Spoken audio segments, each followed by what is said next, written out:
Welcome back to What Are You 12, an IDYP production. We are so excited to have you back with us. I'm Emily. This week we watched A Separation, an Iranian film from 2011, because that's the year we're in right now. We have some wonderful people with me today. Ben is here as always. Hi, everybody. And we have Dylan as well. I'm wonderful. Yay! Absolutely. Before we dive into the movie, I do want to just reach out and say, hey, everyone, if you're listening, please like, subscribe, follow us on Instagram, all of those wonderful things, and share us with some friends. I'm really excited to talk about this movie, and so you should share it with your friends, and especially share this movie with your friends. I know, I put all the cards out. I'm like, hey, guys, this movie's fucking awesome. But again, before we go into the movie, Ben, what do you have to share with us today? Yeah, the really chill tone of the start of this episode does not match the movie that I want you guys to watch. Because, guys, I saw fucking Cocaine Bear, and it was a goddamn roller coaster ride.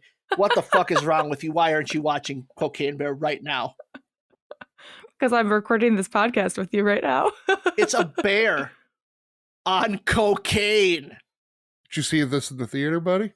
Yeah, I went a couple days ago. Nice. It is so much fun. Like this is what movies need to go back to, just being like the 80s action thrill ride, that gore and silliness, and please, more movies like this. Not necessarily cocaine movies, but just more movies in this like type. So when you said 80s, were you referring to the cocaine or just batshit craziness or both?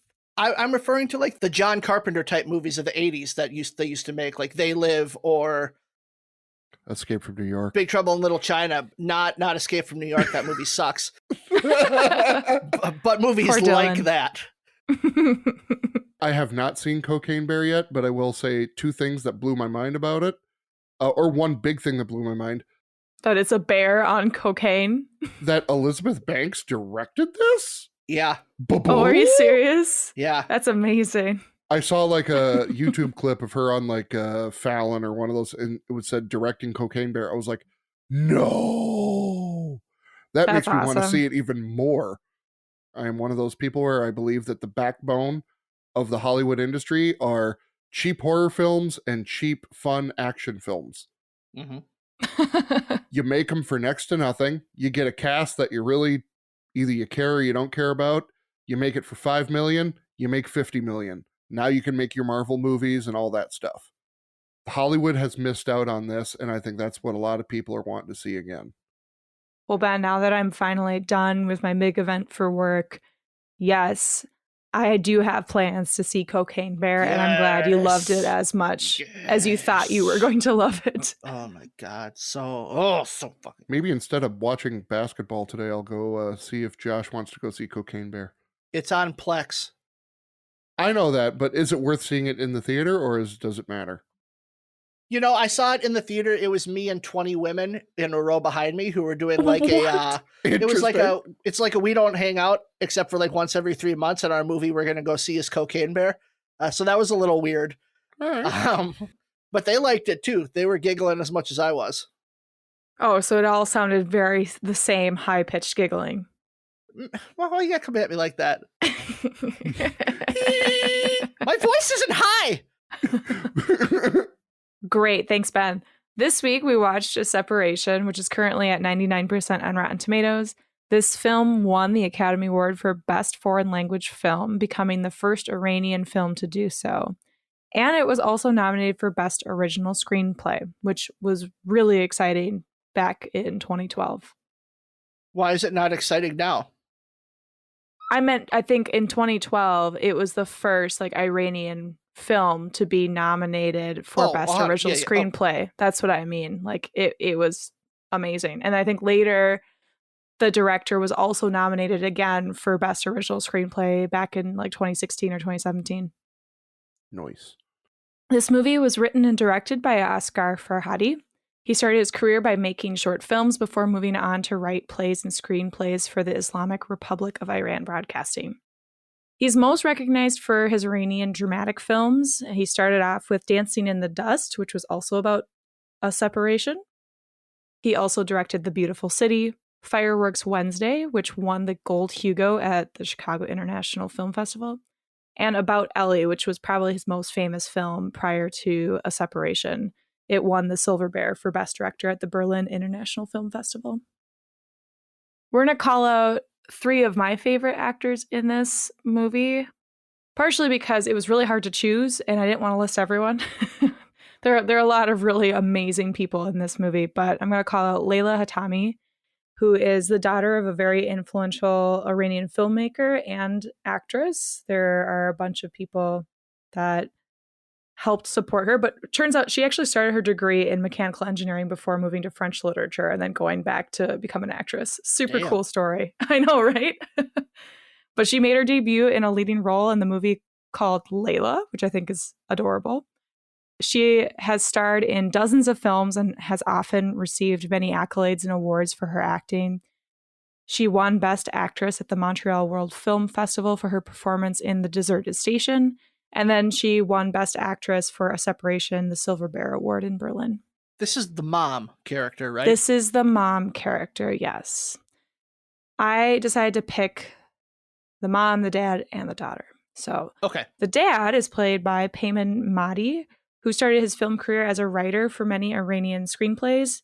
He began his acting career actually in Asghar Farhadi's About Ellie before starring in A Separation, where he also received the Silver Bear Award for Best Actor for Berlin's Film Festival.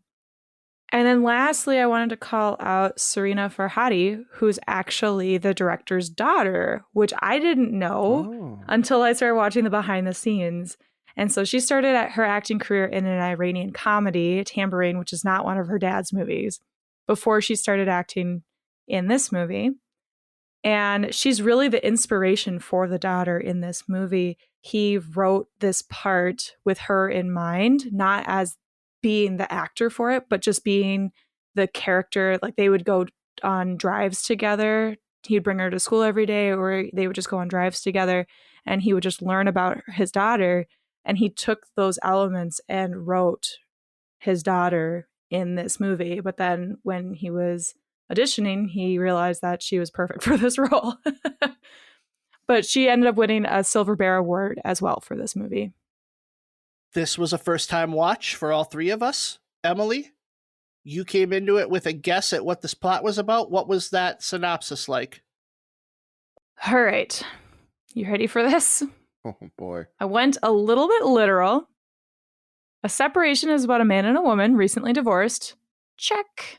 Mm-hmm. And then in a huge horrifying accident, the man's head is separated from his body. The woman now has to prove her innocence as the detectives believe this was all premeditated. Which I also feel like court stuff. Check. So I feel like I was pretty damn close. Are you envisioning the kind of vibe of that movie to be more of like a horror, a thriller, a comedy? Because I got a little bit of all of it. Definitely a thriller. Although, shit, what's the movie where, I was thinking like Hot Fuzz originally with the head separating from the body. But this I 100% felt was like a thriller. Okay. I thought she was going to go in the direction of she wakes up and his head is sewn to her body like the blaxploitation movie, The Man with Two Heads. But that's not a separation. That's an addition.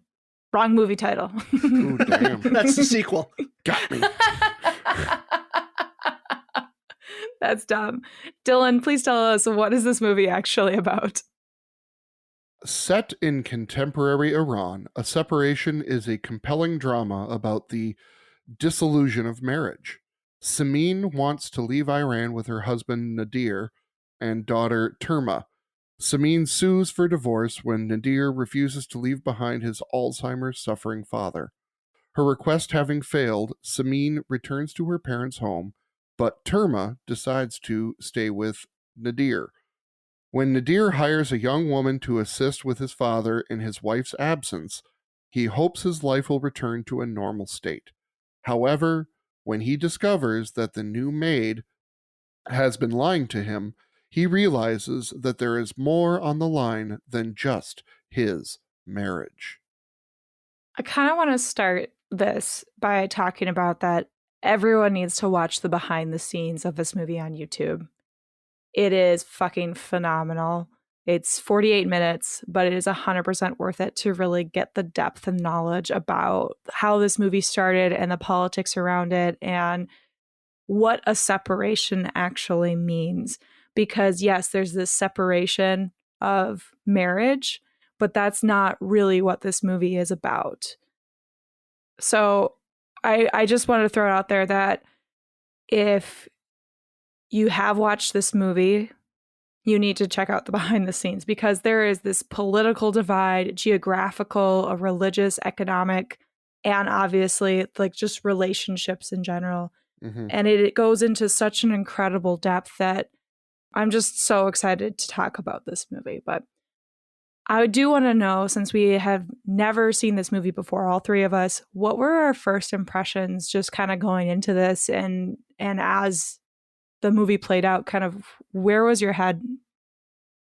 I knew nothing about this movie going in, other than I knew it was Iranian and it was supposed to be good. Check. Yep, I really struggled right after finishing the movie because I couldn't figure out how high on my all-time best movies list it was going to go. Oh, shit.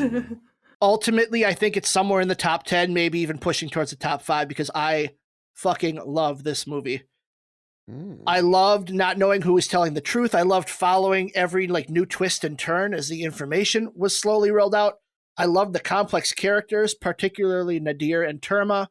And I love the way that the movie left me just constantly feeling like there were so many emotions inside me during this movie on this watch, like exasperation in some parts, guilt, sorrow. This movie just had me all over the place as I'm finding myself empathizing with not just one character, but 5 or 6 characters at one time. And I can see their standpoint, and it just pulled me in so many directions. Just to add to that, one of the great things that I felt about this movie is that you could flip-flop between characters too. Like, yes, you could empathize with more than one character at the same time, but in one scene, you would really feel like you're supporting one character, and then suddenly the next, you're like, wait, I don't know if I truly believe them, or you want to believe them, but now you're seeing this other stance, and that's part of what the director wanted to happen.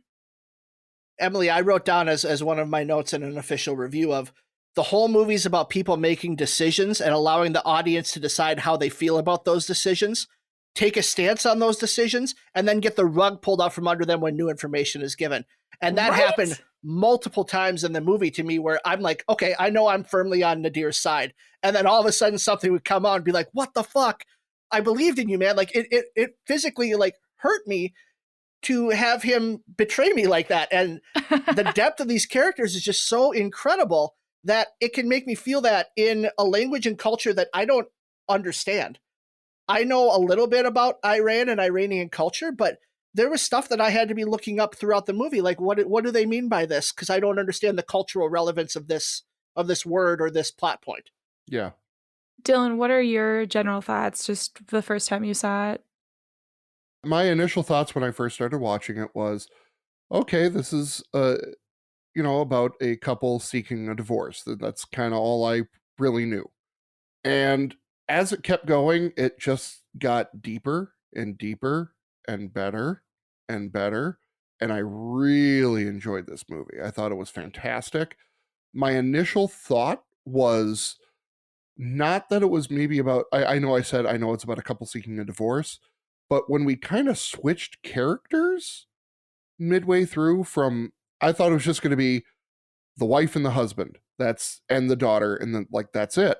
But then they threw in the maid, and then the mom kind of disappeared for a while, a good maybe 15, 20 minutes. She was like gone. I was kind of thinking, is this movie going to be kind of like a Magnolia or something like that, where it's going to be a bunch of separate stories that all take place in this general area that involve like the idea of a separation, like accidents or something happening where it is things happening. That's kind of what I thought it was, possibly. And then it eventually goes back, and then it completely blew up into a different thing. Mm-hmm. with the trial stuff, and I was like, oh wow, this movie's on a whole nother level complexity of storytelling. Mm-hmm. And I really enjoyed that. Overall, yeah, great, fantastic movie. I really loved it. I think a lot of people should see this to get an idea of, I don't know how accurate this would be to what life is like for usual people in Iran, but I think a lot of people need to see this because, and I'm just going to say it, the media, the news, Fox News, and other groups make it sound like Iran is the absolute worst place to live. And I'm not saying that it is or it isn't, but from what I saw from this movie, it seemed very regular life with differences, but it felt very like, oh, this could happen here. Right. Mm-hmm. I will address some of that because I don't know a ton about Iranian history, but I do know that like 70s and 80s things were a lot more just advanced and things were a lot more equal between men and women.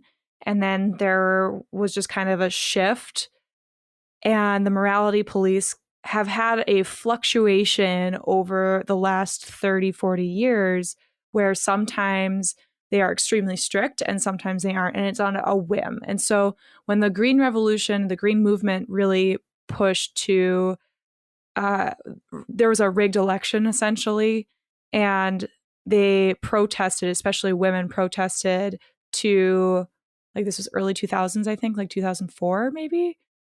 When this rigged election happened, there was just tons of protesting, and the infrastructure of the cities were changed so that protests would not be able to happen in that grand of scale. However, women they won essentially the right for education. They went from like 30% literate to 90% literate, and most people in education when it comes to like higher education are women. But again, now currently, we're still having issues of just the morality police, especially when it comes to head coverings and hijabs, where we are now having more protests. But again, the infrastructure are limiting the mobility of those protests. So this movie was extremely impacted by the Green Movement. The director actually was hoping to move out of Iran to do some other movies, but he told a story about how he was in Berlin in a hotel and he was about to shoot a movie and he heard Iranian music like down the hall or something, and he realized he had to go back and write an Iranian film. And so this movement really impacted his writing in terms of some of his actors actually talked about how, oh, men and women are pretty equal, but he also acknowledged the fact that there were limitations and he had to like deal with a lot of the restrictions when it came to the government with cinema. But this was kind of his way of subtly showing the impact of life in Iran. The history and culture that are wrapped into this movie make this movie impossible to make an American version of. Would you agree? Absolutely. However, I do feel like because of this movie and how it does have that local feeling, it feels incredibly universal. Even though it is impossible to recreate, the themes within this locality, this closeness of it fitting this, I don't want to say world, but this culture, it makes it feel even more universal to the understanding of what is happening. Dylan, you said that this movie kind of reminded you of Crash or Magnolia in the way that it felt like it was going to start branching off into multiple different story pathways. Yeah. The thing that this movie most reminded me of is a TV series drama that started in Australia and then made a jump to America. Did either of you ever watch The Slap? Oh, no. I love that you're asking me this. I did bad. not. So the reason that this movie reminds me of that is because it's really built around, like, there's other stories in place, but it's really built around this one interaction between Nadir and the maid, where he pushes her or doesn't push her, depending on what you think is happening at the given moment. He definitely puts his hands on her. We'll just say that. But this TV show is centered around a similar situation where everyone's at a backyard barbecue. Does someone slap someone? And this grown adult full on slaps a child for misbehaving. And then it's about the ramifications of the relationships in the wake of this event. What? It's not his kid, correct? It is not his kid. Okay. Even if it was his kid, I could see like this having ramifications if it was in front of like so many people.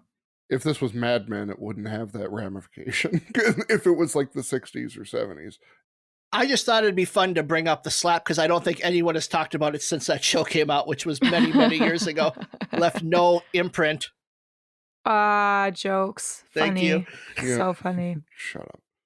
I would also say this movie kind of had a bit of a Rashomon feel to it, where it was kind of, you're getting the story from everybody's perspective. Have you guys, either of you, seen Rashomon? No. It's the first movie that really kind of did that story where it's either a court case or something like that. And you've seen it on TV where it's everybody's talking about the same situation and giving their perspective on the situation, and then basically leaving it to the audience to figure out what's really the truth.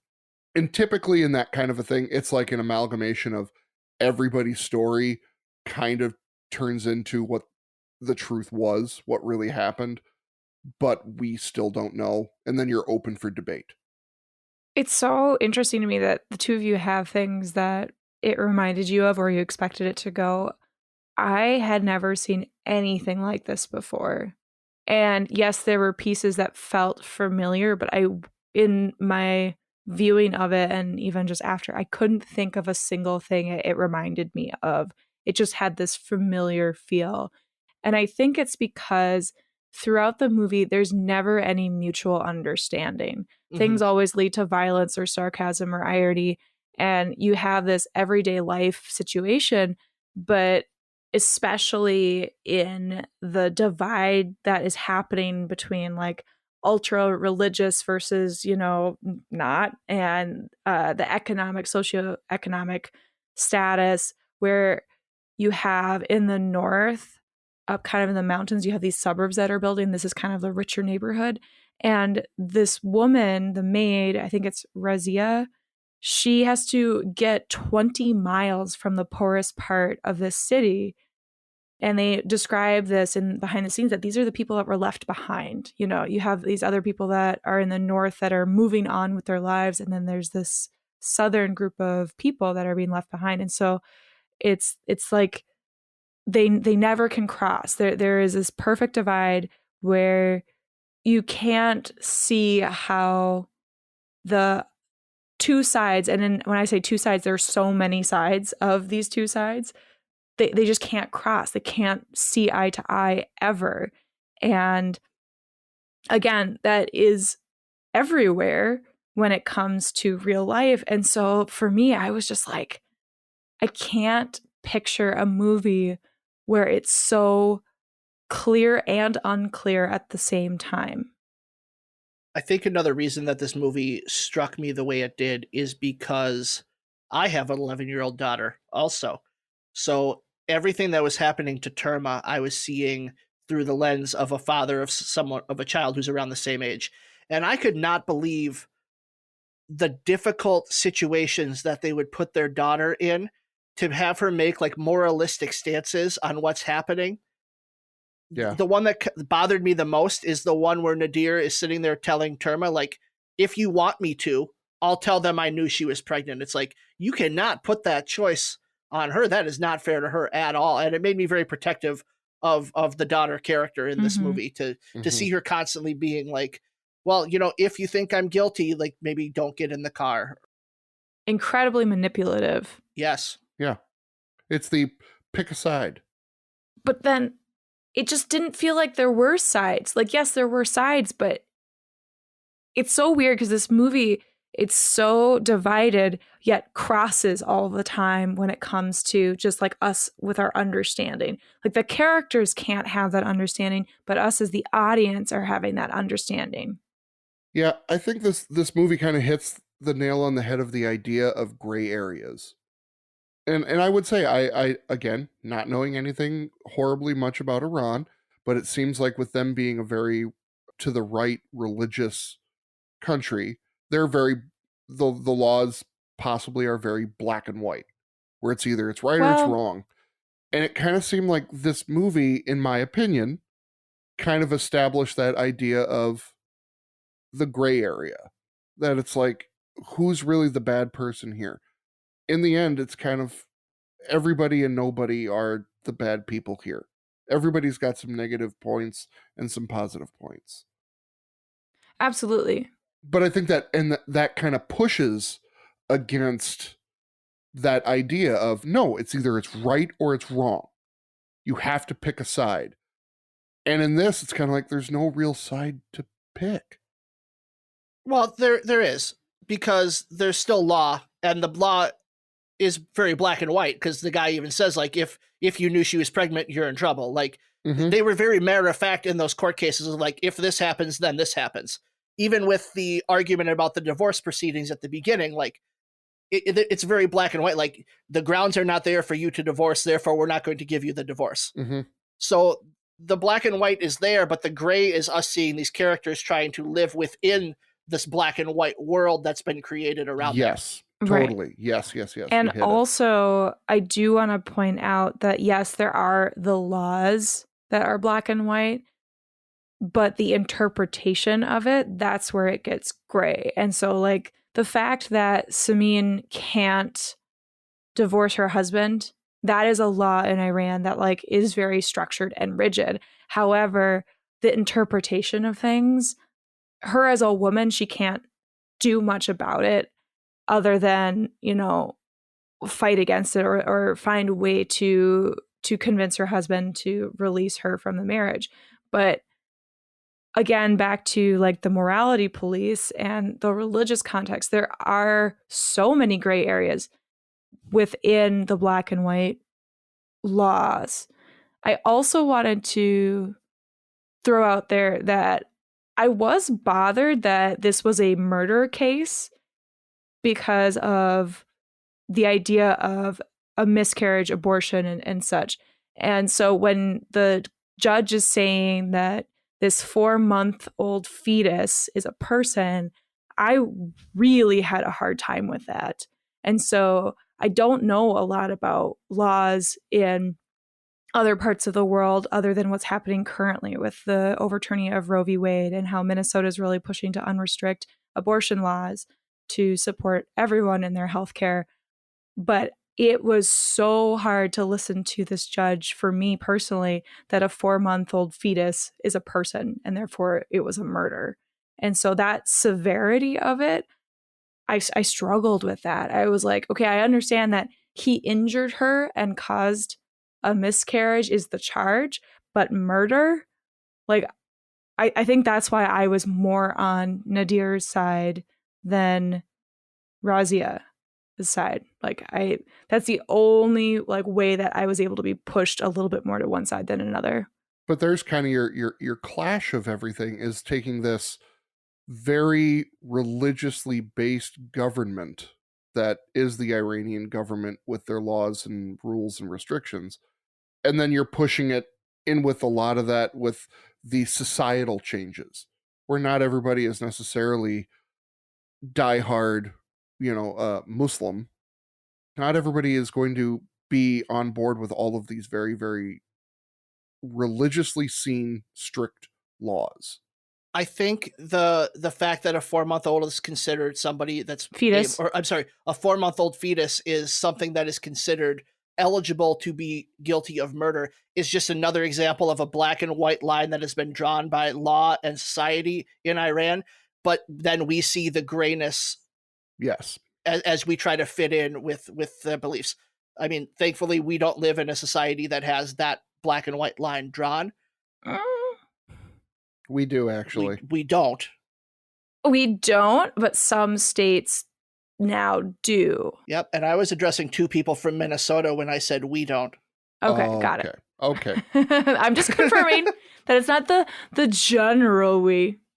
There is 2 sides that form throughout this movie and a choice that needs to be made to pick a side at the very end. Who do you think Terma chose to be with at the end? The movie kind of leaves us hanging. Before I answer that question, can I just say that girl knows how to cry like a champion? Oh God, can I tell a story before I answer that too? They did so much rehearsal for every part of this movie, and by the end of it, the director's daughter, who played Terma, essentially told her dad, like, I don't want to do a rehearsal for this. I just want to do it. And at that point, he was like, I don't know. Okay, I'll let you do a shot. And she said, if it's not good, we'll just rehearse and rehearse and rehearse. But she felt like she completely embodied this character by then, at that point, because they did shoot this mostly linearly. And so there is this moment in the behind the scenes where you see it happening live, like they're filming and filming. And at the end of the scene, her father breaks down crying. And I'm just like getting teared up right now about it because he was so moved that's what makes this movie. Like, yes, everything is so good, but that kind of puts that finality of excellence on this movie. Also, Terma chose dad. Wow. You just throw that up there at the end. I disagree. I think she chooses mom. Same here. Why? I don't think the movie gives a lot of reason why she should, but I do think that the revelation that mom says that Terma only stayed to try to get them to stay together, so the finality of the decision now that they're going to be separated, I think lends Terma to go that way. I also think, and maybe this is me just projecting based on how I felt very protective of her, but I think Terma feels a little guilty that she didn't turn her father in. And I think that being around him is going to constantly remind her of that. So she's going to want to separate from that. I think she sees her father in a different light after the events of these movies, where it started to come out that he's lying and he knew stuff that he wasn't letting on. And I think that kind of changes her perception of him. Completely agree. However, I think that's the reason she chooses to stay with him. Because I know this is stupid, but this is how my brain was working. Her grandfather, is her grandfather still alive at this point? Or no, he died. Shit, never mind. I changed my answer. She 100% chooses mom. I forgot. It's a funeral because they all are wearing black. Yeah, no, she chooses mom. Never mind. I'm like, shit, I forgot about that. That's why they were all wearing black. Sorry, guys. I would say, again, I agree with Ben. Went with the mom, mainly because I think Terma just saw this as, I had so much, it's kind of like the daddy's princess kind of thing that she felt let me explain it. I think she felt throughout the entire movie that Terma was very much more connected to her father than to her mother, because it is kind of like that daddy's little girl type relationship that fathers and daughters can have. But after she figured the lying, I think she saw that as like kind of an ultimate betrayal of their trust, and she could never trust him again. So then she went with the mother instead, because she was like, maybe mom is right about you, that you're not the best person to be living with. So I'm going to move in. I'm going to go with my mom. Before you jump down his throat. Please don't. I just want to say, please don't say daddy's little princess, because that's weird. That's all I wanted to say. Okay. Like, I'm fine with daddy's little girl, but daddy's little princess is weird. Don't defend that, please. No, I'm not. I wasn't going to defend that. I was just going to say, stereotypically, it's a mama's boy and a daddy's girl. And that's what he was trying to say. Okay. I totally get it. And it was the word princess that I was like, okay, you're elevating. This is so weird. Please don't do that. It just wasn't coming to my mind, and I had to say something. I know. Yeah, you're good. I know. Good. That's why I had that face of, what are you saying? Oh, okay. You're going Pump with girl. Brakes, got it. Okay. Choose your words better, Dylan. Actually, I think we got Dylan a little riled up. Dylan. Let's keep him riled up. Yeah, it's time to rage, Dylan. Haters gonna hate. And ain'ters gonna ain't.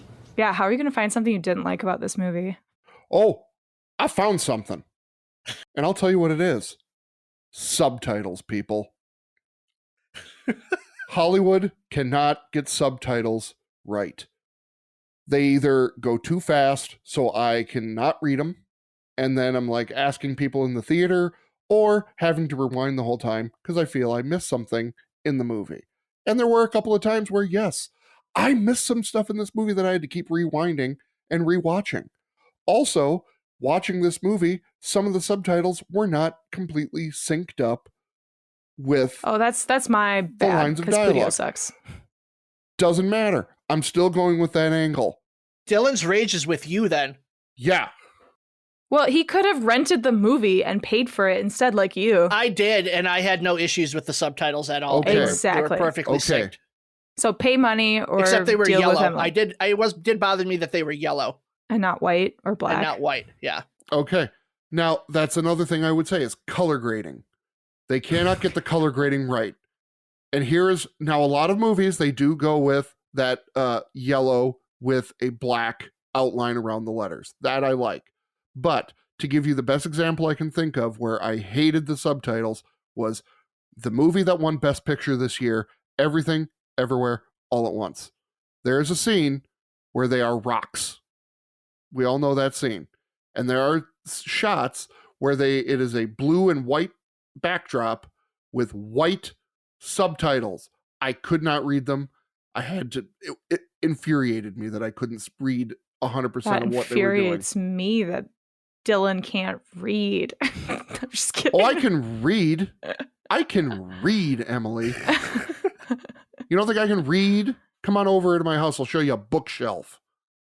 It doesn't just show me anything. That's filled with books. I own many leather-bound books, and my apartment smells of rich mahogany. Yes. Mahogany. Okay, good God. But I'm just saying, No, my just- frustration. Now you're all really pissing me off because you're laughing at me, not with me. It was really funny, Dylan. It was really funny. We do need to talk about some of our favorite parts of this movie, though. Yes, Dylan, we can acknowledge that subtitles, Hollywood sucks balls, especially when it comes to interpretation of things. Can I finish what I was going to say? Can I finish? You're not done? No. I just want to say my last sentence. That's all I want to say. I was going to say, so all I can say, in the spirit of the fantastic show Letterkenny, Hollywood, fucking figure it out. What a fucking bitch, am I right? All right, let's talk about some of the good things of this movie then. I would like to start with the opening of this movie because I do have a lot of favorite scenes, but I feel like that was such a great establishing opening of this movie. I still can't believe it was all in one take where the two main characters are going through the process of filing for divorce, and you're just seeing them and you're hearing the judge on the other side. So you never see the judge, and this long take, there's this amazing arguing and cutting each other off, going back and forth that is just so real and authentic. Like they have been a married couple for these 14 years. And I loved the simplicity of it. I loved the elegance of it. And I loved that they felt like real, raw characters immediately. 100% agree. The decision to keep them both in the frame the entire scene is great because it right away made me feel very comfortable that this movie was going to do something excellent and worth watching, because sometimes you go into foreign movies or any movie and you're a little skeptical. And I was a little skeptical going in, but this movie won me over immediately with that scene. Do you think it was the same judge throughout the entire film? Oh, I don't. I nodded and Ben shook his head. I do. I thought that was the same judge throughout the whole thing. I want to go back now and listen to the voice because I did watch some interviews with the judge. His title is literally The Judge. And I'm wondering if they use the same voice or not. But hang on, at the end of the movie, is it a different judge for the ending with the finalizing the divorce? I think it is. I don't think we see that judge at the end We don't. either. So I think it's the same judge that we don't see at the beginning as we don't see at the end, because it's probably like a family court judge. Because it ends and it faces that again. It's this it bookends. See, I was getting confused because when I watched the scene with Terma talking to the judge on her own, Oh yeah. I was seeing a different angle, and so I forgot that happened. We watched this movie like 2.5, 3 weeks ago. Yeah, we did. But no, but that's what makes me think, was this the same judge? Because then it kind of fits into an idea of, in the beginning, we don't see him, but as the judge Mhm. becomes more involved with their lives and the situation of the accident and everything, and then then we see him a lot, and then it simmers down back to the divorce, and then he's gone. That's Yeah. what made me kind of think, oh, was this the same judge? Something else I really want to talk about is just the mystery of everything. Yeah. And how this movie does an incredible job of building a mystery for the audience. Because right from the start, there are so many questions that you ask in so many contexts. Whether Samin has a real reason why she wants to divorce Nadir. Like, obviously, some of that is because of what is happening in the real world, but we never really know what eventually happens. We also don't really know what happens to the money unless you were paying super close attention to the beginning as like a throwaway. That's like the most common question asked about this movie is, where did the money go or come from? And then with the maid, when you're watching her get the grandfather who has Alzheimer's back into the house, it cuts so you don't really see what happens. So the fact that she gets hit by a car is not something that's revealed for a very long time. You just don't know. But generally, there are so many intricacies of a mystery of what is going to happen, who knows what, and the line that is consistently happening throughout, it builds itself to such an incredible, thrilling mystery in my mind. This is one of the best written movies I've ever seen, like flat out. We watched Midnight in Paris, which is the next episode, which beat this for best original screenplay. That's fucking nonsense to me. I don't understand that at all. There's so much happening and so many twists and turns in this, and it's all happening in a language and culture that I don't understand. But then you do understand it, you know? I never felt unintentionally lost by what was happening. Like I say unintentionally because like the twists and turns of the screenplay intends to leave me lost in some parts. Like I was following the script exactly how the writer intended me to follow it, which is not always true. There's people always jumping ahead, trying to figure things out. This is very much a movie where you are just following beat for beat as things happen and changing your perspective and understanding of what's happening as the movie progresses. This is not something you can get ahead of, I feel, because it is so well written. Absolutely. I want to talk about the performances in this movie. Let's. Oh, because the acting in this absolutely. movie is Fucking amazing. insanely good. And Mhm. the one I want to call out most, and it's my favorite performance, is Nadir. Yes. Everyone deserves to be called out. Don't get me wrong. Yes. His performance in this broke me. The part where he's washing his father after Yes. the Oh. fall, like I broke down with him in that moment. Like that was deeply affecting. And it also helps that Nadir kind of looks like someone who I know and grew up with as a child. So immediately I was able to be like, oh, I like this guy because you look like a guy I know and I like him, so I like you.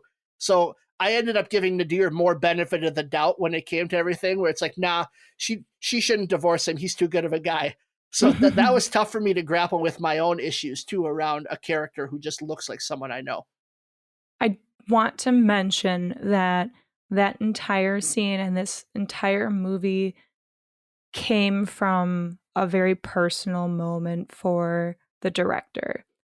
His brother was cleaning his grandfather exactly like that and was talking about how that this man that he loved and respected was just a body turned into a vegetable. And then there was this moment when his grandfather recognized the director's brother, and that's when he just broke down in tears. And that was really the basis for so much of this movie. And just the way that the grandfather is limp, and we have seen an incredibly traumatic moment where his father in this movie was tied up and fell over and looked like he died. And there's just so many things, soiled himself, all of this stuff, just extremely traumatic, seeing how Alzheimer's does impact everyone's lives in such a hard way. So yes, Nadir, fucking incredible. I also am very impressed with the grandfather that played him. Like, just amazing. I honestly thought Nadir as a character was not that bad of a guy until the very end. Just because of the lying and the deceit and everything. But, they say in the divorce proceedings in the movie, does he hit you? Does he do this? Does he do that? She's like, no, he doesn't. I just want to go to America, and he doesn't. That was their big And she acknowledges contention. that he's a good man, too. Yes. And also how when she would come over, they were very cordial. They were, up until the end. That end, they were very cordial to each other, and it seemed like the families got along, because he drove his father over there and they took care of him while he took care of. But I was wondering then, what caused the cause for a divorce when they list the reasons? What was the ultimate finality that made the judge finally say, yeah, we'll grant it? It was probably the fact that all of the turmoil that happened throughout the movie, I'm assuming that it's because of that. I think it's more because it's now uncontested, that Nadir is now not fighting back to try to keep them together. Instead, he's like, yep, this is happening. So I think they were in court initially because he was contesting the divorce, not understanding why it was happening. And now he's removed that element from the situation. Okay. Right. That makes sense. I also want to call out this actor's range to make us love him even more in the beginning. Razia, the maid, in the beginning, she has her daughter with her and they're playing foosball. That is one of my favorite scenes, where he is so embracing and loving of his child, and how Terma is having such a great time with her dad. Like, there's just this really intimate sweetness between them. And then he also like gets his father to try to play too. And it makes everything so much heartbreaking as the lying and the situation reveals itself. It is just so depressing to see a guy that you really fully trust in the beginning just deteriorate in front of you, but you also understand why he is doing what he's doing. Let's roll credits. Dylan, what did you think of the credits for this movie? Well, first off, this was a very unusual movie in that it had no soundtrack except for what was, regular noises and sounds throughout the movie. So it was very unusual to actually have something playing in the background during the credits. And, I kind of liked it. And I liked the fact that it was consistently filming the two of them sitting in the hallway the whole time. Because honestly, if I was scooping up the popcorn and everything, and then you see maybe kind of a weird stinger at the end or something like, just sometimes when they do that, you'll see something that everybody left and, oh, you guys missed it. And I kind of thought that was going to be there, but Movies like this, where the credits run all the way through with something still on the screen, though, leaves me having to clean the theater in like light instead of darkness, because then the lights come on. And that's always like coming out of the club and it's daylight and you see who you're with. And it's like, oh, you hideous people. Wow, Ben. hey, Yeah. that's mean. Let's wrap this up. We're going to start with Ben. Tell us your final thoughts. This movie's an incredible experience, and seeing how complicated interpersonal relationships can be in the shadow of cultural and religious mores. It's one of the best viewing experiences I've had for this podcast. and it left me completely affected and self-reflecting for its entire runtime and beyond. This is a 10 out of 10, folks, and I don't give that rating out lightly. Dylan. Loved it. Thought it was fantastic. Like I said, I think everybody should try to see this movie in some way. No complaints for me. I'd give it, solid 10 out of 10 as well. I don't know if I'd put it in my top 10 favorite movies of all time, but this is definitely something where... Because all of them are John Carpenter, right? Shut up. Don't make me rage. But if this was something where if I saw it on HBO, Netflix, something streaming, I'd be like, oh, I want to watch this again. It gets the Dylan's suggestion to mom seal of approval. Fantastic. If Nadir were escaping from New York, you would have put this movie as number 1. You. Emily? This movie's incredible. I don't really have anything else to add to the conversation that we had today. I really, truly think everyone needs to watch this movie just to experience the beauty of what the director wrote and put together. And I am still kind of upset that this movie did not get Best Original Screenplay because it definitely deserved it. I don't know if I would give it a 10 out of 10 just because I think I do need to watch it again. When I first watched it, I had a hard time really digesting a lot of it. And so there is so much rewatch potential. I just want to watch this movie over and over again. What's your favorite idea? Mine is being creative. How do you get the idea? I just try to think creatively. Yeah! We're going to start with some Twits Light. And I hope you two are okay. I'm pitting you two against each other a lot. Perfect. That's the opposite of my game. Number 1. Oh, really? You have a together, not a separation? I do, yeah. Okay, well, we'll start by splitting you two apart. Number 1. You're taking your co-host to court. What are you suing him for? I really hope it's something stupid.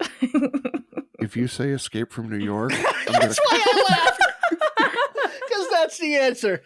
For making me watch that fucking movie, Escape from New York, and building it up like it was the next best thing, like to sliced bread. You sold that movie like it was this masterpiece, like I was about to watch Mad Max Fury Road, and instead it was Garbage Pail Kids.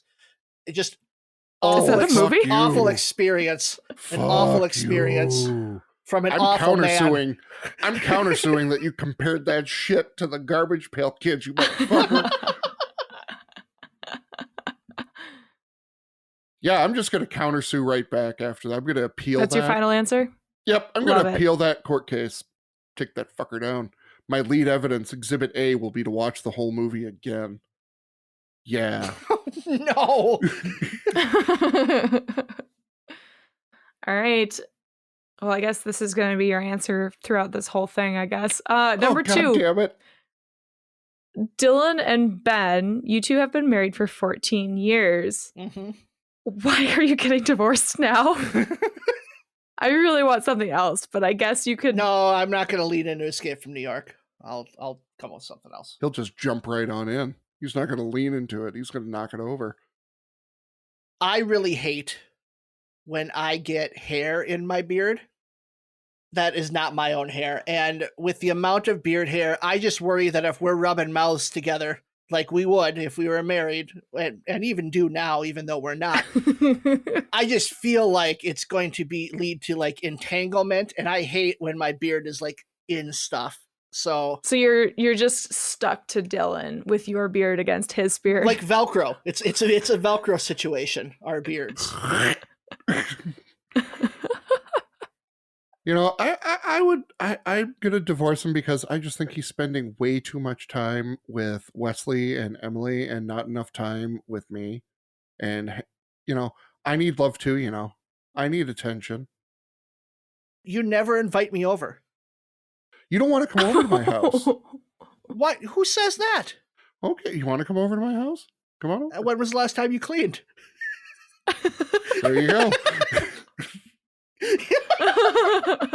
And box checked.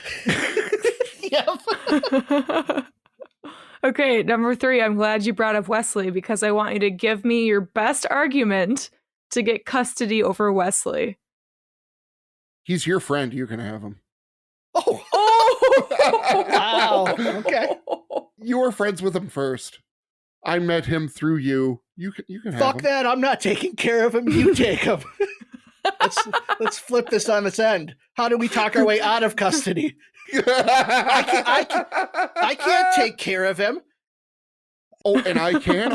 All he does is just order DoorDash. He is draining my wallet.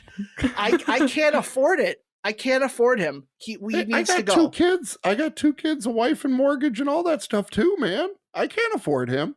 Dylan, he can watch them. He's old enough to watch children. I wouldn't trust him to watch his own dog, Oh, let alone my kids. He's doing a really good job, by the way. he is.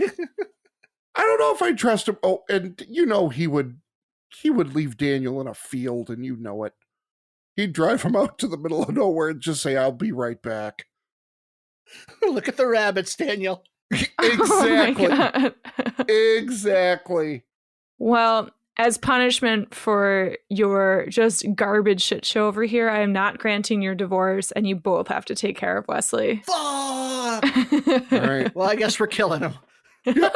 Now let's all agree to never be creative again. My game today is Family Feud, so we're doing fast money. Shit.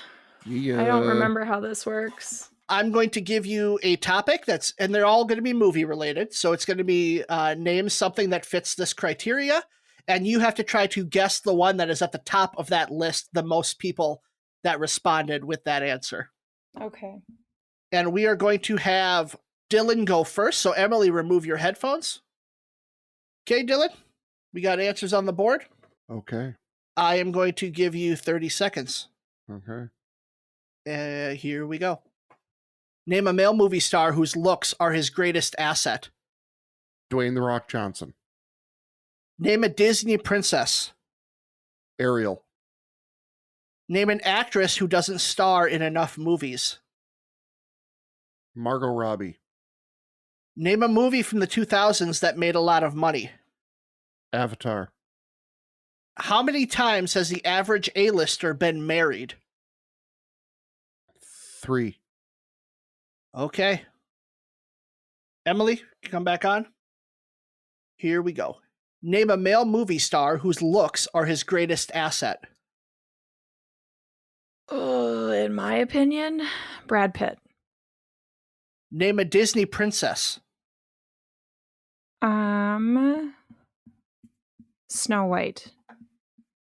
Name an actress who doesn't star in enough movies. Shit. Julie Andrews. Name a movie from the 2000s that made a lot of money. Any 2000s or early 2000s? Early 2000s. Iron Man. I should have gone with Avatar. Sorry. Can I change my answer to Avatar? No, you can't. Fuck! How many times has the average A-lister been married? 4. Ooh. Okay. Intriguing. I don't think I did very well. I should have done Avatar. Fuck me. Survey says. It's Avatar. Okay, here we go. Name a male movie star whose looks are his greatest asset. Dylan said The Rock for 3. Emily said Brad Pitt for 11. Oh, shit. Top 2 answers on the board were Ryan Gosling and Ryan Reynolds. Okay, both of those are actually very good actors, but okay. Name a Disney princess. Dylan said Ariel for 22. Emily said Snow White for 2 points. Right back in it, baby. She was like the first main princess, but whatever. Name an actress who doesn't star in enough movies. I'm getting 0 for this. Dylan said Margot Robbie for 0. Emily said Julie Andrews for 0. Top Woo, 2 we answers on the tied. board were Jennifer Lawrence and Julia Roberts. Ugh. Ugh. What's your I'm problem, sorry, Jeff? Julie Roberts? What's You your know, this problem with game is Jennifer about trying to Lawrence? get into the mind of the average American. It's not your own personal opinion. Yeah, but that average American opinion is wrong. Yeah, well. Also, Jennifer Lawrence stars in a lot of movies. She really does not. She doesn't. Isn't she in like 4 starring movies like recently? No. I don't think she's made a movie in a while. Yeah, she Oh, okay. hasn't. She had a kid. Name a movie from the 2000s that made a lot of money. Dylan said Avatar for 15. Fuck off. Emily said Iron Man for 0. Iron Man didn't make a lot of money? It didn't make this list. Oh, It made a lot of Top money, answers on the but, board yeah. were Lord of the Rings, Finding Nemo, Shrek, and Pirates of the Caribbean. How many times has the average A-lister been married? Dylan said 3 for 6 points. Emily said 4 for 6 points. Oh, so Dylan Top won. 2 answers on the board were 2 and 1. Dylan got 46 points. Emily got 19 points. You did not even come close to the 200 required to be considered winners. However, there are no losers here today because we got to watch a really good movie. So we're not going to have a punishment today.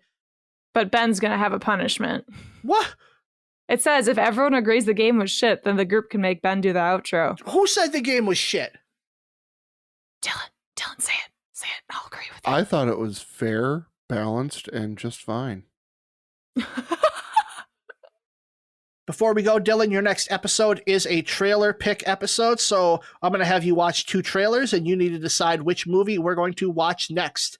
Your 2 choices are the Ryan Gosling political thriller, Ides of March, or the Wall Street thriller, Margin Call. Ooh, let me watch those trailers. I'll get right back to you. Okay. I select the Ides of March. Okay. Have you seen Margin Call? I've heard it's fantastic, but I'm still kind of on my Kevin Spacey, I don't know if I can ever watch a movie he's in thing. Oh, I should. Yeah. Fair. Sorry. Okay. Well, everyone should check out Margin Call, though, if you haven't seen it. It is very good. Well, thanks everyone for listening, and hopefully you all watch this movie. Again, like, share, subscribe, all of those good things to support our podcast. We love you all for listening to us. You can follow us on Instagram and Twitter at IDYP_podcast, although we are not really posting very much right now, I don't think. But you can also email us at idrinkyourpodcast@gmail.com. We love you all. Watch a separation. Bye. Bye. Bye, everybody.